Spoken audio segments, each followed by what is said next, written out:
বৃদ্ধ, পুরুষ, মহিলা সবাইকে সালাম জানাচ্ছি। আসসালামু আলাইকুম। আপনাদের সবাইকে ছাত্র জনতার বিপ্লবে সিক্ত নতুন বাংলাদেশে স্বাগত জানাচ্ছি।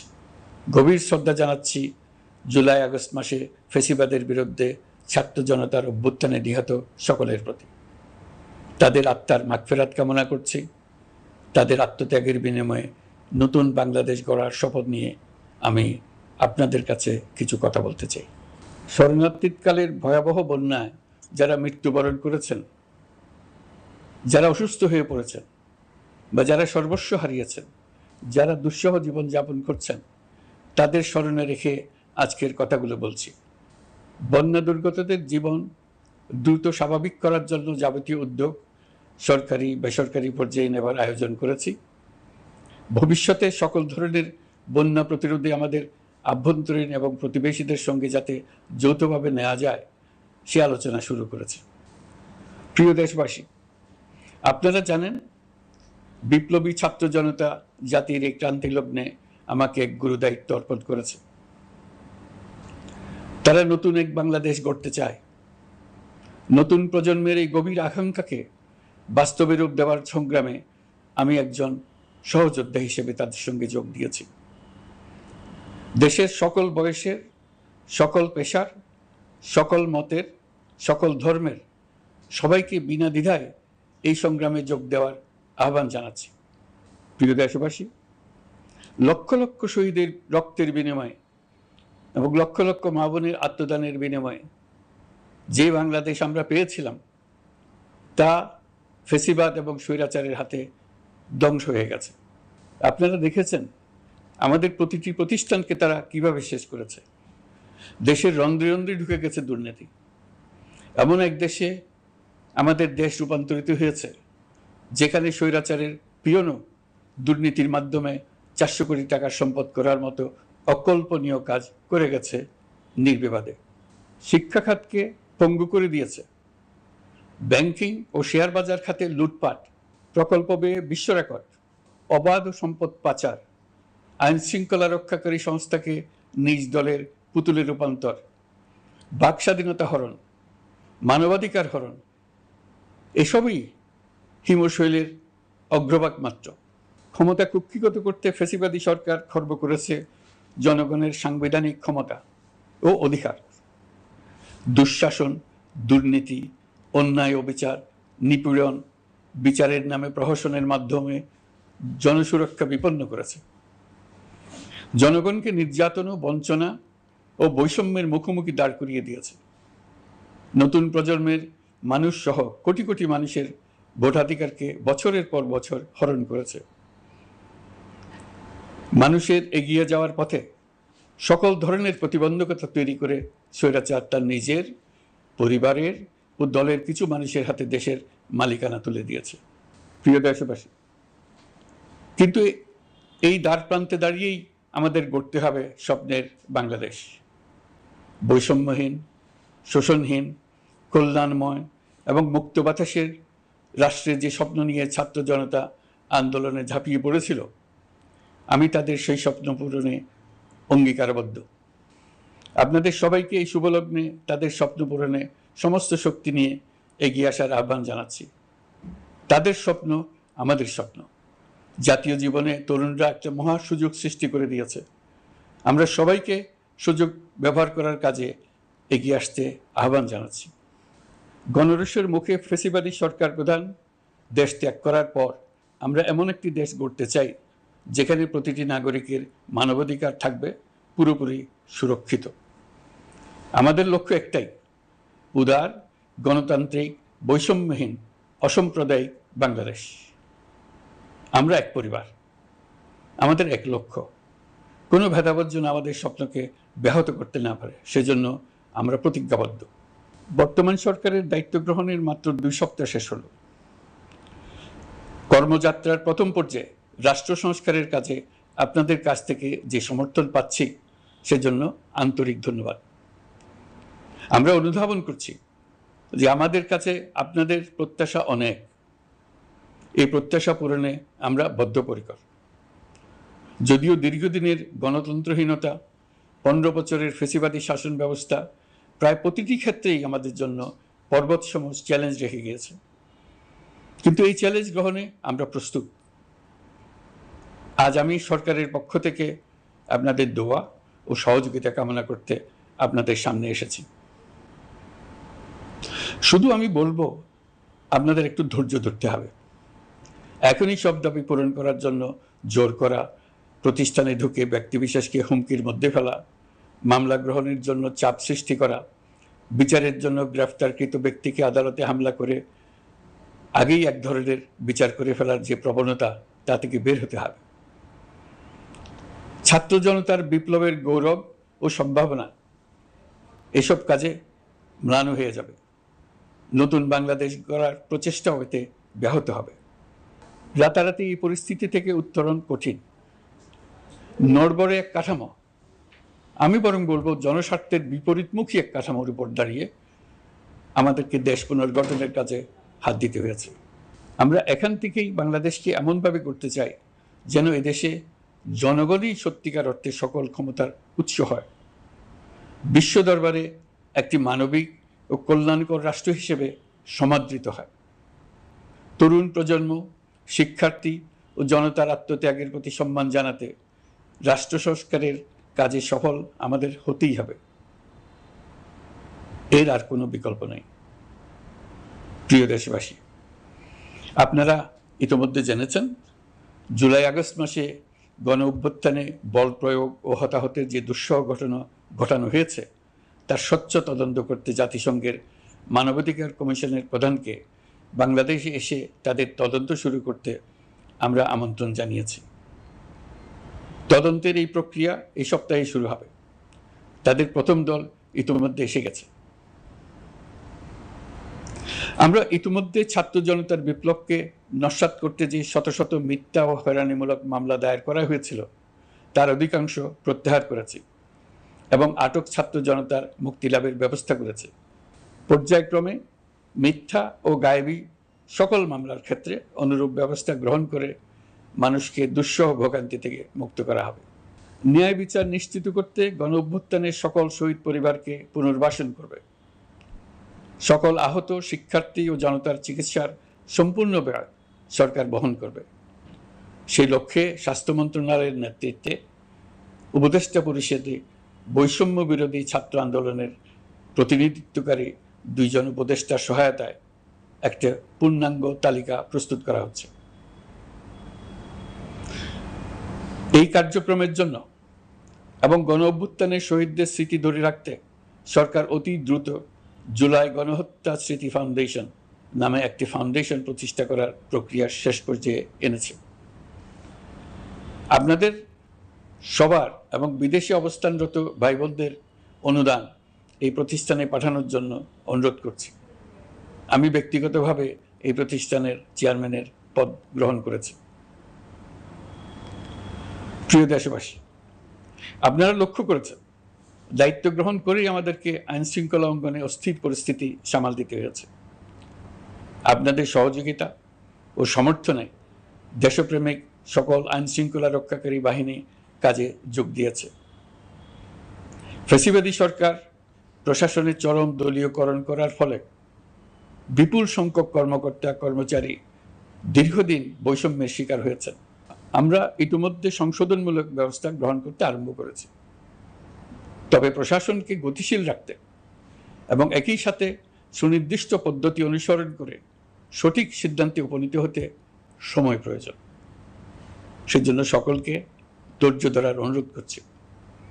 প্রশাসনের সকল ক্ষেত্রে প্রতিষ্ঠানগুলো যেন জনগণের আস্থা ফিরে পায়, সেটি আমাদের অন্যতম উদ্দেশ্য। লুটপাট ও দুর্নীতির আখড়ায় পরিণত করা ব্যাংকিং খাতে সুশাসন নিশ্চিত করার জন্য আমরা উদ্যোগ নিয়েছি। এই খাতে দক্ষ জনবল নিয়োগ দেওয়া হচ্ছে। ব্যাংকিং খাতে শৃঙ্খলা স্থাপন, ব্যবসা বাণিজ্যে সহায়ক পরিবেশ তৈরি এবং জনগণের জীবনযাপন সহজ করতে নিত্য প্রয়োজনীয় দ্রব্যমূল্য ও মূল্যস্ফীতি নিয়ন্ত্রণে আনার আমরা উদ্যোগ সচল করেছি। ব্যাংকিং খাতে দীর্ঘমেয়াদী সংস্কারের জন্য ব্যাংক কমিশন গঠন করা হবে। আর্থিক খাতে সার্বিক পরিস্থিতি ও সংস্কার বিষয়ে একটি রূপকল্প তৈরি করা হবে, যা দ্রুত জনসমক্ষে প্রকাশ করা হবে।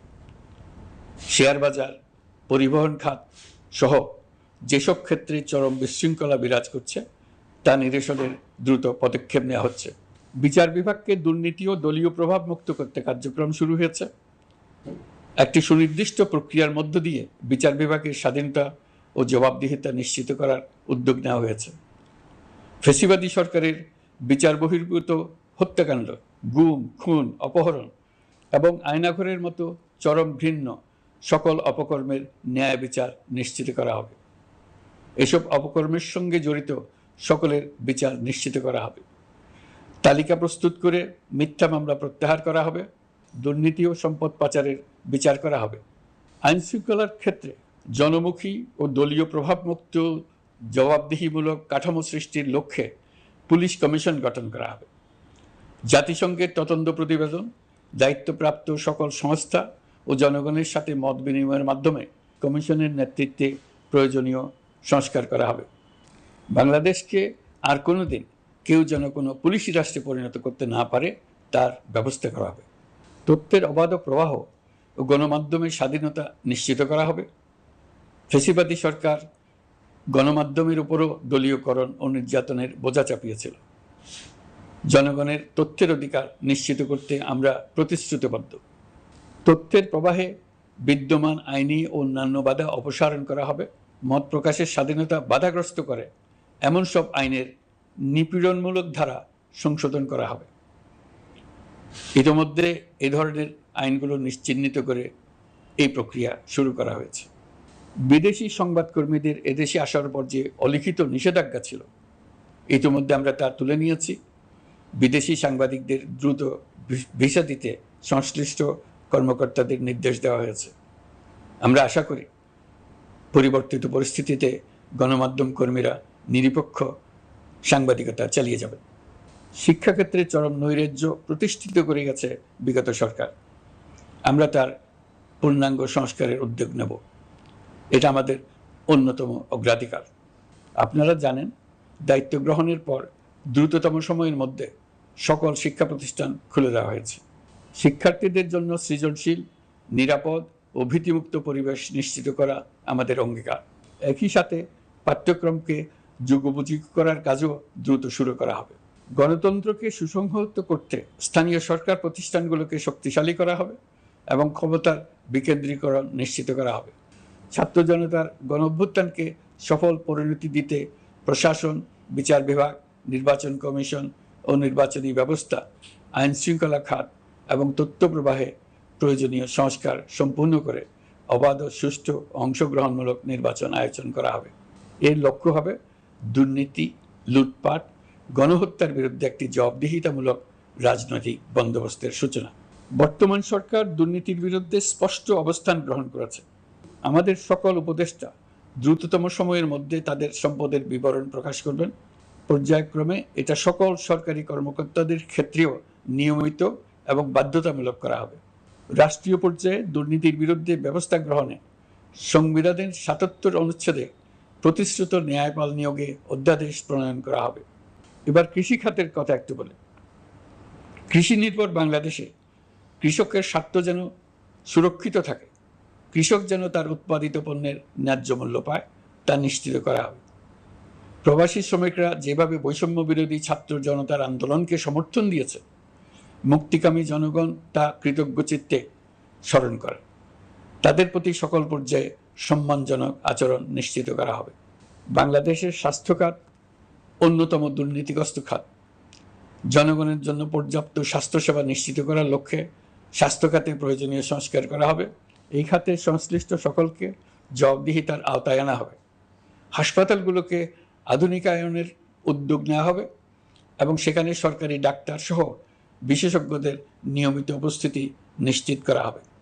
স্বাস্থ্যসেবা যাতে নির্দিষ্ট কিছু অঞ্চলে কেন্দ্রীভূত না থাকে, দেশের সব অঞ্চলের মানুষ সমান স্বাস্থ্যসেবা পায়, সে লক্ষ্যে প্রয়োজনীয় উদ্যোগ নিতে আমরা বদ্ধপরিকর। বর্তমান প্রজন্ম অনেক বেশি সচেতন। বিশ্বের বিভিন্ন প্রান্তে ঘটে যাওয়া পরিবর্তন বিষয়ে তারা ওয়াকিবহাল শুধু নয়, তারা নেতৃত্ব দিচ্ছে। তারা যে উন্নয়নের স্বপ্ন দেখে তা টেকসই এবং পরিবেশ বান্ধব। প্রকৃতি ধ্বংসকারী উন্নয়ন নয়।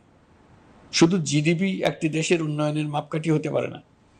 নদী, নালা, খাল, বিল, দূষিত জ্বালানির বিরুদ্ধে পরিবেশবাদীর সাথে আমাদের সরকারের অবস্থান সামঞ্জস্যপূর্ণ। জলবায়ু পরিবর্তন রোধ করতে এবং আগামী প্রজন্মের জন্য সুস্থ একটা পৃথিবী রেখে যেতে কার্বন নিঃসরণ শূন্যের কোটায় নামিয়ে আনার বিকল্প নেই। আমাদের সরকার পরিবেশ ও জলবায়ু রক্ষায় সর্বোচ্চ গুরুত্ব দেবে। এই কার্যক্রমে তরুণ সম্প্রদায়কে সম্পৃক্ত করা হবে। ইতোমধ্যে বিভিন্ন রাষ্ট্র ও জাতিসংঘ বর্তমান সরকারের কর্মসূচির প্রতি সমর্থন ব্যক্ত করেছে। আমরা সকল রাষ্ট্রের সাথে বন্ধুত্বপূর্ণ সম্পর্ক বজায় রাখব। আমাদের পররাষ্ট্রনীতির ভিত্তি হবে পারস্পরিক আস্থা, বিশ্বাস ও সহযোগিতা। আমরা মানবাধিকার আইন সহ সকল আন্তর্জাতিক আইনের প্রতি শ্রদ্ধাশীল। আমাদের পক্ষ থেকে গুম বিষয়ক আন্তর্জাতিক চুক্তির পক্ষরাষ্ট্র হওয়া সহ বিভিন্ন পদক্ষেপ নেওয়া হয়েছে। ইতিমধ্যে পক্ষভুক্ত এমন সকল আঞ্চলিক ও দ্বিপাক্ষিক চুক্তি ও সমঝোতা বাস্তবায়ন করে যাব। আমাদের সরকার রোহিঙ্গা সমস্যার বাস্তবসম্মত সমাধানের লক্ষ্যে আন্তর্জাতিক সম্প্রদায়ের সাথে কাজ করে যাবে। আমরা জাতীয় ঐক্যে বিশ্বাসী। প্রয়োজনীয় সংস্কারের লক্ষ্যে রাজনৈতিক ঐক্যের মধ্য দিয়ে নিশ্চিত করা হবে নারী, শিশু, প্রতিবন্ধী, ধর্মীয় সংখ্যালঘু, আদিবাসী সকলেই এদেশের নাগরিক এবং সমান আইনের সুরক্ষার অধিকারী। তাদের সকলের মানবিক অধিকার সহ অন্যান্য সকল অধিকার নিশ্চিত করার উদ্যোগ নেওয়া হবে। এই জন্য আমি উপদেষ্টা পদমর্যাদা সম্পন্ন একজন বিশেষ সহকারী নিয়োগ দিয়েছি, যার দায়িত্ব হবে জাতীয় সংহতি উন্নয়ন। বন্যা কবলিত এলাকার সকল মানুষের দুর্ভোগ লাঘবে সরকার সঠিক সহায়তা দেওয়ার জন্য সরকারের যত কার্যক্রম আছে তাদের সচল করেছে। ইতিমধ্যে উপদেষ্টাবৃন্দ বিভিন্ন এলাকার দায়িত্ব নিয়ে এলাকায় গেছেন। আমার কার্যালয়ে একটা নিয়ন্ত্রণ কক্ষ স্থাপন করা হয়েছে। বন্যা পরবর্তী কার্যক্রম নেওয়া হয়েছে। ভবিষ্যতে বন্যা নিয়ন্ত্রণের জন্য করণীয় কী স্থির করার জন্য পদক্ষেপ নেওয়া হচ্ছে। দেশপ্রেমিক সেনাবাহিনী, পুলিশ, বিজিবি, র্যাবকে গুম নির্যাতনের কাজে লাগিয়ে তাদের কলঙ্কিত করা হয়েছে। তারা দেশের গৌরব। তাদেরও কিছু অতি উৎসাহী সদস্যের কারণে পুরো বাহিনীকে আমরা কলঙ্কিত দেখতে চাই না। আমরা অপরাধীদের চিহ্নিত করতে চাই এবং তাদের শাস্তি দিতে চাই, যেন ভবিষ্যতে কারো হুকুমে দেশপ্রেমিক কোনো বাহিনীর, পুলিশের, র্যাবের কোনো সদস্য হত্যাকাণ্ড, গুম ও অত্যাচারে জড়িত হওয়ার সাহস না করে। তাদের কাছে হুকুম যত বড় কর্তৃপক্ষের কাছ থেকে আসুক না কেন, তারা তা উপেক্ষা করবে। ভবিষ্যতে উপরওয়ালার হুকুমে এমন ঘৃণ্য কাজ করতে বাধ্য হয়েছে এমন ব্যাখ্যা কারো কাছে গৃহীত না হয় তার ব্যবস্থা করা হবে। আমি দেশরক্ষা বাহিনী, পুলিশ বাহিনী এবং অন্যান্য সহল বাহিনীকে নির্দেশ দিয়েছি তারা তাদের মধ্যে যারা হত্যাকাণ্ড, গুম, খুন বা শারীরিক মানসিক অত্যাচারে সরাসরি জড়িত তাদের চিহ্নিত করে বিচারের ব্যবস্থা করতে। যারা গুম হয়েছে, হত্যার শিকার হয়েছে তাদের তালিকা প্রস্তুত করতে। তাদের পরিবার সমূহকে সান্ত্বনা দেওয়ার ভাষা আমার নাই। তাদের জীবনে শান্তি ফিরিয়ে আনতে আমরা প্রচেষ্টা অব্যাহত রাখব। আমি সকল দেশরক্ষা বাহিনী ও আইনশৃঙ্খলা বাহিনীকে তাদের উপর জনগণের সম্পূর্ণ আস্থা ফিরিয়ে আনতে সকল পদক্ষেপ গ্রহণ করতে নির্দেশ দিয়েছি। গত 15 বছরের দুর্নীতি, অর্থ পাচার ও জনস্বার্থ বিরোধী চুক্তি স্বাক্ষর, প্রকল্পের নামে লুটপাট ইত্যাদি তথ্য নিয়ে একটি শ্বেতপত্র প্রণয়নের জন্য আমি ইতিমধ্যে একটি কমিটি গঠন করেছি। আমি বিভিন্ন দেশের রাষ্ট্রদূত এবং দাতা সংস্থার প্রতিনিধিদের সঙ্গে বৈঠক করেছি এবং করে যাচ্ছি। ছাত্র জনতার গণঅভ্যুত্থানের পর দেশ গঠনের জন্য সকল প্রকার আর্থিক অন্যান্য সহযোগিতার জন্য তাদেরকে অনুরোধ জানাচ্ছি। তারা এই ব্যাপারে আগ্রহ দেখাচ্ছে। তাদের কাছে আমাদের প্রস্তাবসমূহ প্রণয়ন করে দ্রুত পাঠানোর ব্যবস্থা নিয়েছে। তাদেরকে অনুরোধ জানিয়েছি তারা যেন পরিস্থিতির কারণে অতি দ্রুত অর্থ ছাড় করার ব্যবস্থা নেন। তাদেরকেও বলেছি যে অবস্থার মধ্য দিয়ে আমরা যাচ্ছি তা যেমন একটি দুর্যোগপূর্ণ সময়, তেমনি এটা জাতির জীবনে মস্ত বড় সুযোগ। এই সুযোগকে যেন আমরা পূর্ণভাবে কাজে লাগাতে পারি, সেই জন্য তাদের সহযোগিতা চেয়েছি। এই গণ অভ্যুত্থানে বিদেশে অবস্থানকারী বাংলাদেশিরা অত্যন্ত গুরুত্বপূর্ণ ভূমিকা পালন করেছেন। জাতি তাদের অবদান বিশেষভাবে স্মরণ করবে। নতুন বাংলাদেশ গড়ার কাজে আমরা তাদের অংশগ্রহণ চাইব। আমাদের একটি লক্ষ্য হবে বিদেশগামী এবং প্রত্যাবর্তনকারী প্রত্যেক প্রবাসী শ্রমিককে মর্যাদা ও সম্মানের সঙ্গে দেশে আসা এবং যাওয়া নিশ্চিত করা। সে ব্যাপারে শিগগিরই পদক্ষেপ নেওয়া হবে। বিদেশে অবস্থানরত সকলের কাছে আমার আবেদন, তারা যেন তাদের উপার্জিত অর্থ অফিসিয়াল চ্যানেলে দেশে পাঠান। দেশের অর্থনৈতিক সংকট উত্তরণে এই অর্থ বিশেষভাবে প্রয়োজন। কি কি ব্যবস্থা নিলে তাদের জন্য অফিসিয়াল চ্যানেলে অর্থ পাঠানো সহজ হবে সেটা সম্বন্ধে আমরা তাদের পরামর্শ নেব। সারা দেশ ঘুষের মহাসমুদ্রে নিমজ্জিত। কিভাবে ঘুষ থেকে আমরা মুক্ত হতে পারি তার জন্য আমাদের পরামর্শ দেন। শুধু এই কাজটা নিয়ে অগ্রসর হতে পারলেই আমি মনে করি দেশের জন্য এই সরকার একটা গুরুত্বপূর্ণ অবদান রেখে গেছে বলে স্মরণীয় হয়ে থাকবে। আমি কথা দিচ্ছি, এই ব্যাপারে আমি আমার সর্বশক্তি নিয়োজিত করব। আমাদের দায়িত্ব দেশের সকল মানুষকে একটি পরিবারের বন্ধনে আবদ্ধ করা। পরিবারে মতভেদ থাকবে, বাকবিতণ্ডা হবে, কিন্তু আমরা ভাই বোন, আমরা বাবা মা, আমরা কেউ কারো শত্রু না। কাউকে তার মতের জন্য শত্রু মনে করব না, কাউকে ধর্মের কারণে শত্রু মনে করব না, কাউকে লিঙ্গের কারণে শত্রু মনে করব না। আমরা সবাই সমান, কেউ কারো উপরে, কেউ কারো নিচে না। এই ধারণা আমরা জাতীয় জীবনের সর্বক্ষেত্রে প্রতিষ্ঠিত করতে চাই। একটা বিশেষ ব্যাপারে আমরা আপনাদের সহযোগিতা চাচ্ছি। আমাদের দায়িত্ব গ্রহণের পর থেকে প্রতিদিন সচিবালয়ে, আমার অফিসের আশেপাশে, শহরের বিভিন্ন স্থানে সমাবেশ করা হচ্ছে। গত 16 বছরের অনেক দুঃখ কষ্ট আপনাদের জমা আছে, সেটা আমরা বুঝি। আমাদের যদি কাজ করতে না দেন তাহলে এই দুঃখ ঘোচানোর সকল পথ বন্ধ হয়ে যাবে। আপনাদের কাছে একান্ত অনুরোধ, আমাদের কাজ করতে দেন। আপনাদের যা চাওয়া তা লিখিতভাবে আমাদেরকে দিয়ে যান। আমরা আপনাদের বিপক্ষ দল নয়। আইনসঙ্গতভাবে যা কিছু করার আছে আমরা অবশ্যই তা করব, কিন্তু আমাদেরকে ঘেরাও করে এই গুরুত্বপূর্ণ দিনগুলোতে আমাদের কাজে বাধা দেবেন না। সবাই মিলে তাদের বোঝান, তারা যেন এই সময়ে তাদের অভিযোগের প্রতি দৃষ্টি আকর্ষণের জন্য আমাদের দৈনন্দিন গুরুত্বপূর্ণ কাজে বাধা না দেন। একটা বিষয়ে সবাই জানতে আগ্রহী, কখন আমাদের সরকার বিদায় নেবে। এটার জবাব আপনাদের হাতে। কখন আপনারা আমাদেরকে বিদায় দেবেন? আমরা কেউ দেশ শাসনের মানুষ নই। আমাদের নিজ নিজ পেশায় আমরা আনন্দ পাই। দেশের সংকটকালে ছাত্রদের আহ্বানে আমরা এই দায়িত্ব গ্রহণ করেছি। আমরা সমস্ত শক্তি দিয়ে দায়িত্ব পালন করব। আমাদের উপদেষ্টা মণ্ডলীও এই লক্ষ্যে উদ্বুদ্ধ হয়ে সবাই মিলে একটা টিম হিসেবে কাজ করে যাচ্ছি। কখন নির্বাচন হবে সেটা সম্পূর্ণ রাজনৈতিক সিদ্ধান্ত, আমাদের সিদ্ধান্ত নয়। দেশবাসীকে ঠিক করতে হবে আপনারা কখন আমাদেরকে ছেড়ে দেবেন। আমরা ছাত্রদের আহ্বানে এসেছি, তারা আমাদের প্রাথমিক নিয়োগকর্তা। দেশের আপামর জনসাধারণ আমাদের নিয়োগ সমর্থন করেছে। আমরা ক্রমাগতভাবে সবাইকে বিষয়টি স্মরণ করিয়ে যাব, যাতে হঠাৎ করে এই প্রশ্ন উত্থাপিত না হয় আমরা কখন যাব। তারা যখনই বলবে আমরা চলে যাব। আমরা সংস্কারের অংশ হিসেবে নির্বাচন কমিশনকেও সংস্কার করব। কমিশনকে যে কোনো সময় আদর্শ নির্বাচনের জন্য প্রস্তুত রাখব। আমরা বিভিন্ন সংস্কারের কাজ শুরু করেছি। দেশবাসীকে অনুরোধ করব একটা আলোচনা শুরু করতে। আমরা সর্বনিম্ন কি কি কাজ সম্পূর্ণ করে যাব, কি কি কাজ মোটামুটি করে গেলে হবে। এই আলোচনার মাধ্যমে আমরা একটা দিক নির্দেশনা পেতে পারি। তবে চূড়ান্ত সিদ্ধান্ত রাজনৈতিক সিদ্ধান্ত, সেটা রাজনৈতিক আলোচনা থেকেই আসবে। এই দিক নির্দেশনা না পেলে আমরা দাতা সরকার এবং আন্তর্জাতিক অর্থনৈতিক প্রতিষ্ঠানসমূহের সঙ্গে আলোচনায় দৃঢ়তার সঙ্গে অগ্রসর হতে পারছি না। আমি নিশ্চয়তা দিচ্ছি, আমরা আমাদের পক্ষ থেকে মেয়াদ বৃদ্ধির কোনো প্রশ্ন তুলব না। আমরা আপনাদের সকলের দোয়া চাই। যেই কদিন আছি সেই সময়টুকু উপদেষ্টা মণ্ডলীর প্রত্যেকে নিজ নিজ সাধ্যমতো দেশের এই সংকটকালে সংকট উত্তরণে যেন নিজ নিজ মেধা সাধ্যমতো কাজে লাগাতে পারে।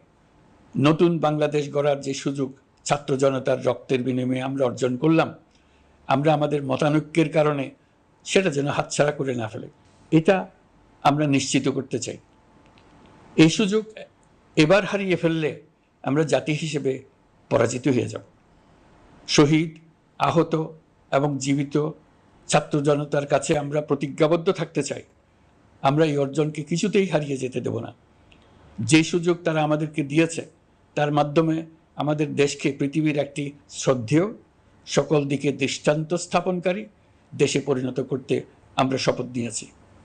সবশেষে আবারও আমাদের দেশের সকল মানুষ, শিশু, কিশোর কিশোরী, তরুণ তরুণী, বয়স্ক, বৃদ্ধ, নারী, পুরুষ সবার কাছে দোয়া চাইছি যেন আমরা আমাদের সকলের স্বপ্ন বাস্তবায়নে সফল হই।